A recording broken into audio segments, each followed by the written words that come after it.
One વિભાગ અને વલસાડ ઉત્તર વન વિભાગે એક ટ્રકમાં લઈ જવાતો અનામત ઝાડના ખેરના 727 લાકડા ઝડપી પાડ્યા।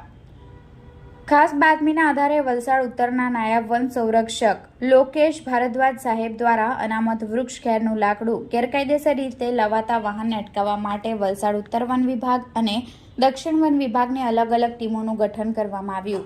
આ બંને ડિવિઝનની ટીમ દ્વારા 6 મે 2025ના રોજ વહેલી સવારે ધરમપુર રેન્જમાં કાર્યવાહી હાથ ધરવામાં આવી હતી। આ દરમિયાન એક ટ્રક ઝડપવામાં આવ્યો, જેમાંથી અનામત ઝાડ ખેરના 727 લાકડા મળી આવ્યા, જે અંદાજે 7.9 ઘન મીટર જેટલું ખેર લાકડું હતું। ટ્રકના ચાલકની ઓળખ સદ્દામ શેખ તરીકે થઈ હતી અને તેને ઘટના સ્થળેથી જ પકડી પાડવામાં આવ્યો હતો।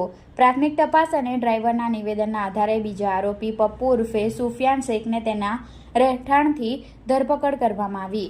પપ્પુ ઉર્ફે સુફિયાન શેખ એક રીંડો ગુનેગાર છે અને અનેક ગુનાઓમાં સંડોવાયેલો છે। સુરતના ખેર લાકડાના કેસમાં પણ વોન્ટેડ હતો। આ બંને આરોપીઓને ધરમપુર ન્યાયમૂર્તિ ફર્સ્ટ ક્લાસ મેજિસ્ટ્રેટના કોર્ટમાં રજૂ કરવામાં આવ્યા। પ્રાથમિક માહિતી પ્રમાણે ખેર લાકડું સુરતથી મહારાષ્ટ્રના ચીપલુન તરફ લઈ જવાઈ રહ્યું હતું।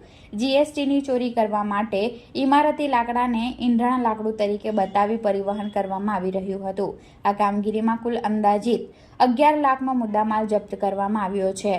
વલસાડ વન વર્તુળના મુખ્ય વન સંરક્ષક ડોક્ટર બી સુચિન્દ્રા સાહેબના માર્ગદર્શન હેઠળ ગુજરાત વન વિભાગના અન્ય વર્તુળ મહારાષ્ટ્ર વન વિભાગ સાથે સંકલન કરી ગેરકાયદે અનામત વૃક્ષ ખેર લાકડાની હેરફેર રોકવા અને નાબૂદ કરવા માટે વન વિભાગ તરફથી વધુ તપાસ અને પગલાં ચાલુ છે।